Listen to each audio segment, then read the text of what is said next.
Hey guys, it's Tim the RugbyGod Gamer, and today we're going to shake it up a little bit and we're going to play a little Modern Warfare 3. We're also going to talk about the launch of the new consoles that are coming out later this year. Stay tuned.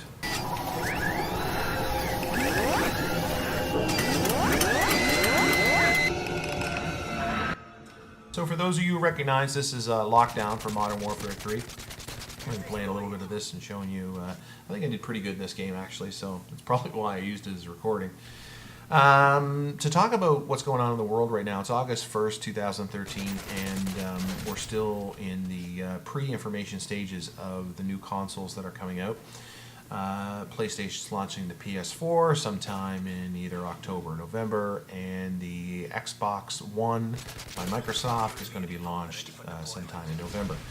So yeah, let's talk about those two E3 conferences were completely different. Microsoft's was a fucking complete disaster, and the PlayStation E3 conference was everything a gamer hoped and dreamed it would be. A lower price, a more powerful machine, it seemed on the surface, and then at the time there was the copyright and DRM issue. And for anybody who's not familiar with that, when Microsoft first announced their machine, it announced for $499, but it also came with, plus taxes of course, it also came with what's called DRM protection, where if you had a game and I had a game, or if I had a game and you wanted to play my game, I could not just simply hand you the disc and you put it in your machine.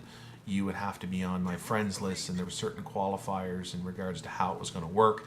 And basically, it was ending game sharing by just handing a disc over to a friend, which pissed the entire world off, especially the gamer world. Everybody lost their shit. I know I did. At the time, I was like, you know what, fuck this. I'm not buying an Xbox One. They can go fuck themselves. PS3 or PlayStation 4 is coming. PlayStation is, touting that this is going to be non-existent on their box. They even put a parody video out showing, okay, this is how you show or how you trade games with a PS4, and it shows a guy just handing a game to a guy, and it was kind of like, there, that's how you do it. So it was kind of like in your face, Microsoft. You guys have no clue what you're up to or what you're doing. So it's interesting to see how this is all going to go down, but as the time progresses, and I'm sure as it becomes closer to launch, we're going to see a lot more things come out of Microsoft camp to explain what exactly their machine's going to do. Oh, and so to talk about how that protection or that DRM issue worked, Microsoft did a complete 180, and it's funny, they actually called it the Xbox 180. They completely changed their policy. They did away with the DRM. They did away with the protection. You can now trade discs on the new Xbox One when it comes out. And they did that because the community voice was so loud and everybody was so pissed off that they had to go back on what they had planned to do, which was completely unexpected for me. Because we're talking about Microsoft. This is not some sort of two-bit organization. These guys it's a multi-billion-dollar company. Basically, they're used to saying, this is how we're going to do things, and you're going to like it. Well, it's funny. It's like they're listening to the community. They're looking at the pre-order situation, I'm sure, and they're saying, you know what, we got to back the fuck up here a little bit and not be so hard-assed on trying to jam features down people's throats that they don't want. And it seems as if everything Microsoft has been saying over the last month is wrong. Like, even when it's a good thing, in the eyes of, in their eyes, or even in my eyes, I look at it, it still gets negative reverberations from the community. And it's too bad, because I think now they're actually starting to listen a little bit to the gamer. They had a lot of transition going on too. They had Don Matrick, the president of Xbox, quit on them and go work for another company. So that left them sort of in the lurch, and without any sort of central direction. And I think that's what happened with the E3 conference when they launched the Xbox One. I don't think they met. I don't think anybody talked. I just think that you would talk to one vice president, he would say one thing, and then you'd speak to another vice president of marketing or somebody else, and they'd say another thing, and it was just a confusing mess. and there was no unity. And I think it all came down, honestly, to Don Matrick. He did a shitty job of putting this whole package together. And really, if he didn't leave, I'm quite certain that he would have been canned, because there's no way that in the corporate world you'd be allowed to get away with that.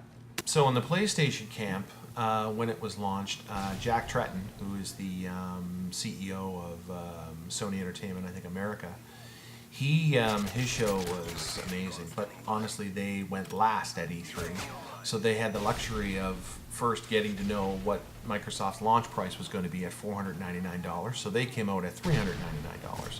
They also really hammered home the fact that, hey, we're not going to have any DRM or any game protection issues. You don't have to worry about it. Just trade your games and play like normal. Boom, another sort of rocket in the pocket for PlayStation.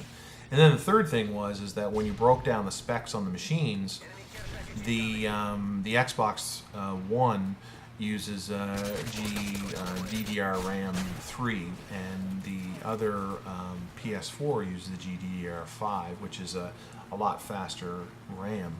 And I guess, I'm not a designer, I'm not a techie guy in that regard, but that RAM is 30 to 40% faster. So when you stack up the machines to machine, the PlayStation 4 really did come on top. So there's a lot of people saying, hey, it's PlayStation's to lose now, or it's Sony's to lose. The Xbox One has been making some headway, though, this week. And I'll be honest with you, when all this news came out, I canceled my Xbox One pre-order. And I'm a Microsoft guy. I play my 360 a lot. But I canceled my Xbox One pre-order because I was pissed. I was pissed at their message. I was pissed at how they seemed to just ignore the gamer. But you know what? It seems now that Matrix's gone and they're looking for a central direction. They're heading in the right direction. And I say that because, they're talking about what we will do for you rather than what we won't. And that was a lot of the message when it first came out. Yeah, the machine won't do this, it won't do that, you can't do this, and it was all negative imaging. Well, now it's more or less talking and focusing on, number one, the games. They're talking about how the cloud, which I'm a little skeptical about, but they're talking about how the cloud will add processing power to games, and it will help AI, or artificial intelligence in games, and make them run faster and smarter, and you can run more AI on the screen at the same time, blah, blah, blah, blah. But the reality there is that that's only as good as your internet connection. So if you're living in Timbuktu somewhere, and your internet connection's the shits, then how is that really going to function at 100%? I don't know.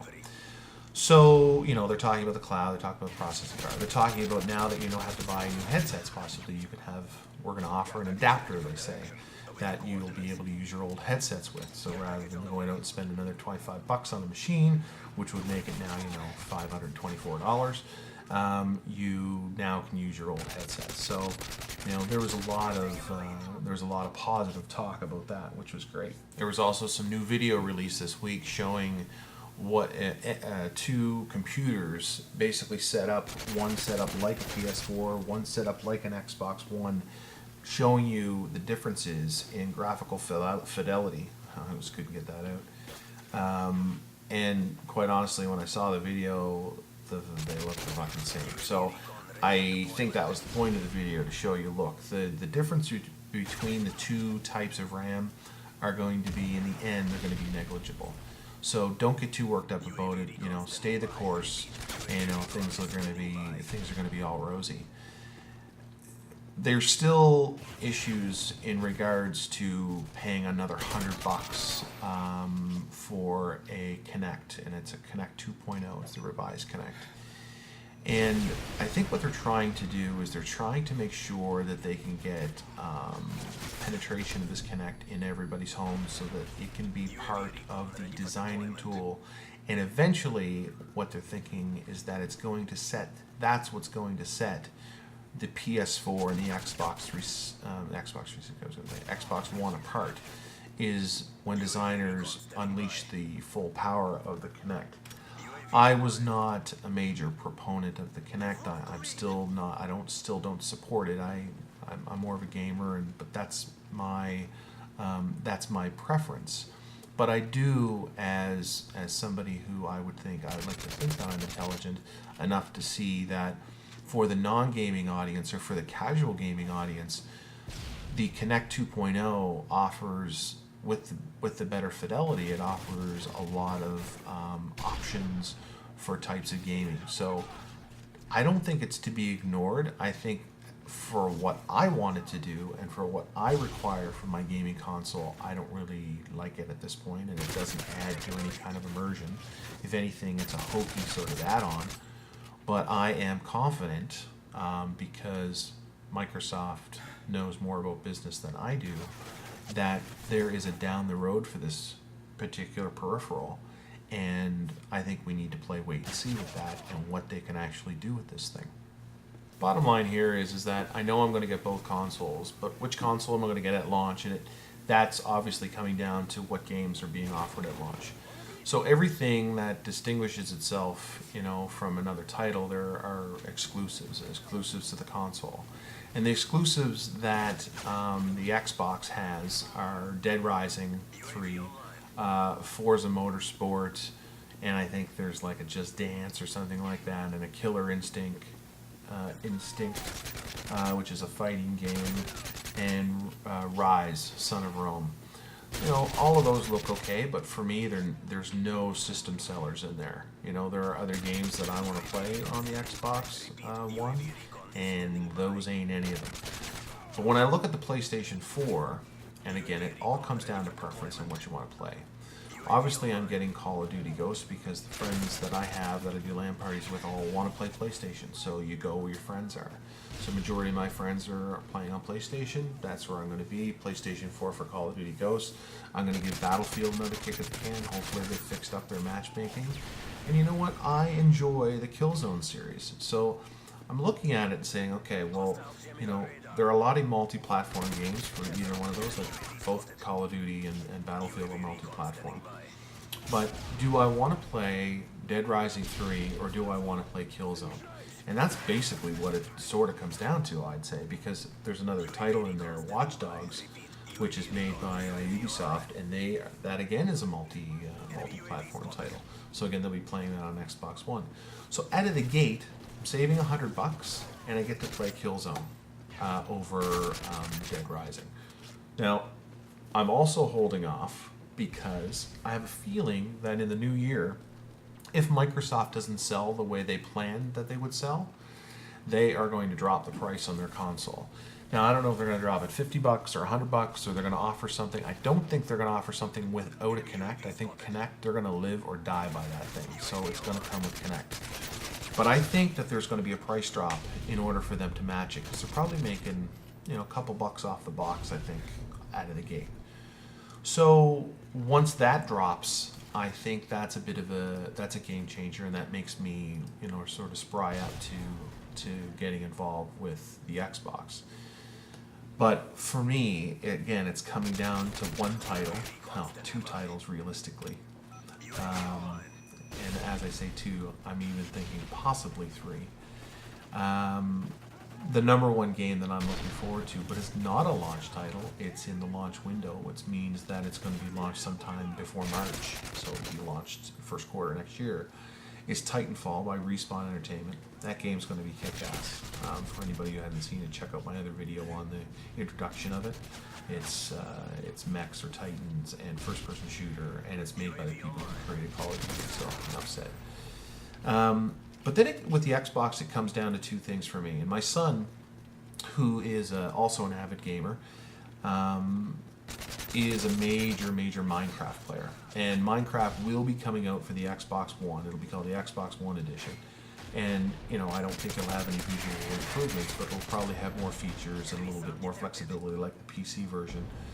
And that's going to be coming out for Xbox One. So that's going to be a system seller right there. Anybody who knows about online gaming, and anybody who doesn't even know about gaming, knows that Minecraft, if your kid is between the ages of 6 and 14, they're playing Minecraft. It's just a phenomenon that's not going to go away.